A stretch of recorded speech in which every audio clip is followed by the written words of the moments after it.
I'm Godwood Jr., aka Mr. Billionaire on Next Up Magazine, and I'm next up.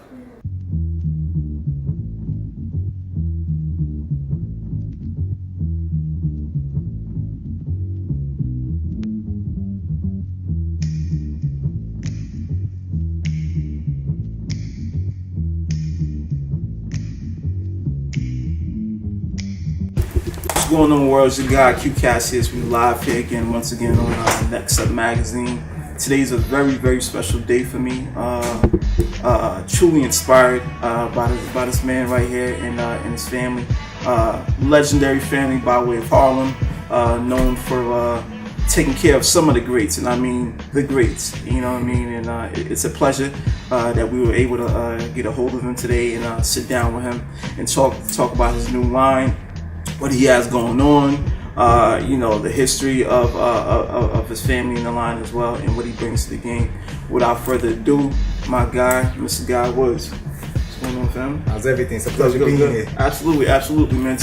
Before we get started, man, based on the entire Next Up Magazine staff, man, we thank you for a moment of your time and just, and building with you, man. So thank you for having me. Oh no, it's our pleasure, man. It's our pleasure, man. We're glad that we was able to make this happen. I've been watching you work quite some time. I think I came across you sometime last year, and just been watching the brand, and I got to learn the history of the family. Okay. And just was amazed, man, and definitely inspired. And I was like, the minute I get the opportunity to have this sit down with you, I'm gonna make it happen. Glad that I was able to make it happen. So definitely, we made it happen. You know what I mean? We here. Like how I like to start my interviews, rather than tell me about yourself, I much rather ask who you are in per se. So let the masses world and the masses know, the viewers know who's Guy Wood. Okay. Well, ladies and gentlemen, I'm Guy Wood. It's a pleasure being here today. And I just want to say I'm pretty much a cool, calm, collected dude, easy to get along with. And I'm driven and determined to turn my dreams into reality and leave my mark on the world. There you have it. Now, let's talk about this fashion scene, man. Okay. So I heard that the family's responsible. Again, I said it earlier. His family's responsible for some of the greats that we all love. Having them look fresh and keeping them dapper. Always. This man's family is really behind that vision right there. So let's talk about how long you've been. You per se been in the fashion game. Well, I basically was born into the fashion game through my father with his custom clothing company, 5001 Flavors. Mm-hmm. So being under him, he basically taught me the game and still teaching me. Right. So from that, I learned. I'm basically starting my own collection too. Right. So we basically have the main company, 5001 Flavors, which been in existence for 23 years. Okay. Then 3 years ago, we opened up Harlem Haberdashery. That's the boutique we're in today. Okay. And then everybody around me, or my family, we also have our own things going on. So I have my clothing line, Billionaire, New York. My sister, Brittany Wood, she has Valenti Atelier. My uncle, Kels Barnett, he has his non-for-profit, Take Care of Harlem. My uncle Lewis has his non-for-profit, The Lead. And then my mother and father is 5001, and we all come together under the roof of Harlem Haberdashery. That's crazy. So it's a lot going on. That's crazy. Yeah, it is crazy. It's just an umbrella of brands. Do you guys ever feel as if one has to outdo the other, or is it just like it's just a helping hand? Everyone's helping out. Yeah, we never feel like it's competition because at the end of the day, we're all working towards the same goal. Right. Everybody wants to be established, and everybody wants to take the family to the next level.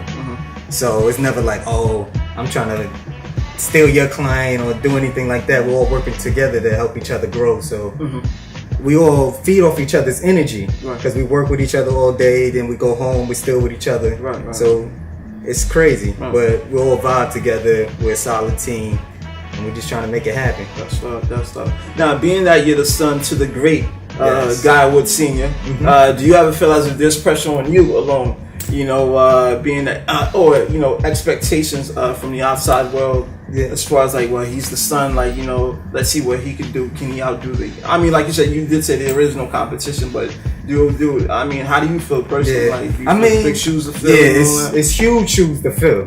I don't feel like there's a lot of pressure on me because my father's still around teaching me the game and everything. Right. So I still have him, so I could bounce questions off of him with my clients. I could be like, how should I do this, or how would this piece go together with something like that, he's still here to help me. Like when he's away, that's when the pressure's a little more. When I have to run the office and handle the workers, that's when it's a little more pressure. But still having him around, it helps me to ease all the tension and everything. Well, let me ask you this: what does fashion mean to you personally? Like, what is your own take and views on fashion? What does that mean to you?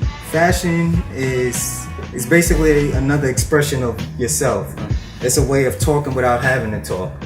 So when I come through in my formal tuxedo that's all crystaled out, I don't have to say a word. When I walk into the spot, they already know, that's the man. So it's just another expression of yourself. Okay, now let's talk about this line of yours, this new collection that you started, Billionaires in New York. Yeah, Billionaire in New York. All right, let's talk about that a little bit. How long has that, been in existence and all that good stuff? Well, Billionaire in New York's been in existence for a year and a half now, and it's basically a fashion powerhouse, a luxury fashion house. And we feature everything from t-shirts all the way to what I was talking about before, the crystal tuxedos. Right. So in it, I basically put a modern twist to classic design. So that's pretty much what my Billionaire in New York line is. Now, as far as that, who are some of the, the clientele that you're working with, or Yeah, right now I'm actually building it up. So the two major people I worked with so far, Amari Stoudemire. I actually did the outfit I'm wearing now. I did the jeans and the sweatshirt for him. I did that, and then for Fabulous, I did one of my tuxedos, one of my crystal embellished ones. I seen that for the Grammys. On the page, man. That was extraordinary. Yeah, extraordinary work, man. So I mean, man, this guy is no joke. You know what it is? It's my duty. I feel like it's my job to bring y'all, the best in the game, and that's what he's really doing right now. We're on the rise. The line is crazy. And I'm a fan. Y'all know me, man. I like my fashion sense. I'm not up to par as this guy right here, but I'm trying it. And if I'm able to make that contact and bring y'all someone great in what they're doing, that's my duty. So as far as the line, let's talk how were you inspired with the? I mean, clearly I know it the inspiration somewhat came from the OG, your father. And all that. A lot of inspiration comes from him, but now that the line is actually moving forward, I actually get a lot of my inspiration from my clients. When they receive the pieces and the garments, how much they actually appreciate it, and the love, the fit, and everything of it. It inspires me to want to do more and reach more people, make more products and stuff. I get a lot of inspiration from them. Okay. And at one point, did you feel like you felt like this was right, as far as your first piece you made and what was that feeling like? That first piece you made, and I guess it was praised and all that good stuff. Yeah, it's always a beautiful feeling. It's basically like you're putting your stuff out into the world, and you know how harsh they can be. But when people actually love your work, it's beautiful. I hear you. To go from a sketch to going to buy the fabric to making the garment to put it out into the world, see it on a red carpet in a magazine, on TV. It's just beautiful. It's an experience unlike any other. That's what I really fell in love with fashion. Growing up under my father, seeing how he dealt with his clients and how he made the clothes happen and all that stuff. Seeing the response he gets, that's what really made me love fashion. Because I grew up under fashion, but then as I grew up and created my own style, that's when I really fell in love with it. Now, the name of the brand of his new brand, his new collection is called Billionaire New York. So I mean, how did the name come about? How did you come up with the name and all that? Or I was actually I was texting one of my boys, and the name, I forgot what we were talking about, but I sent him that, and I was like, wait, I gotta do something with that. That name just stuck with me, and I'm like, that's gonna be my clothing line. Everybody wants to be wealthy. Everybody loves the lifestyle. So being a billionaire, that's you officially made it. That's one of the highest honors. So that's what we all strive for: is greatness, wealth, luxury. So necessarily, you don't. I take it you really don't have to be of billionaire status, No, but it's all about the mindset. Right. Wearing the garments and, Yes. and all that good stuff makes you feel that it transcends. It escalates the swag, Exactly. to that billionaire, billionaire So look and all that. it's not of the pocket, it's of the mind. There you go.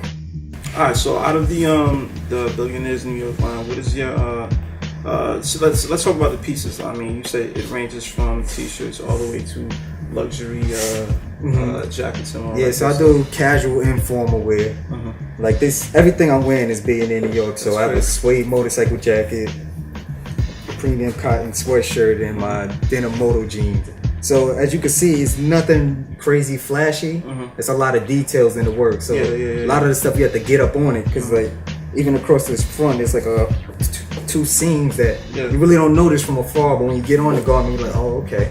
That's just little added detail, a little more craftsmanship that makes the piece more unique. Right. Let's talk about it now. How important are details in garments? And I love details because it's basically like a little hidden message in the garment. nice. I like that. Yeah, so some people would rather a shiny gold zipper, but I went with a black zipper just to keep it a little more subtle. And then little details on the sleeve, seams, and everything. It just gives it more character once you get up on the garment. Right. Now we're gonna take a walk through with the extraordinaire himself around the haberdashery boutique. We're gonna look at some he's just gonna give us a tour of the store. Some of his fine pieces or whatever. It's our family owned and operated boutique. Trust me, it's really a museum in here. You really gotta understand where I'm sitting at right now and see it for yourself. So we're gonna take a tour of the store and he's gonna just navigate us through certain pieces and garments and all that good stuff. So just walk with us for a few.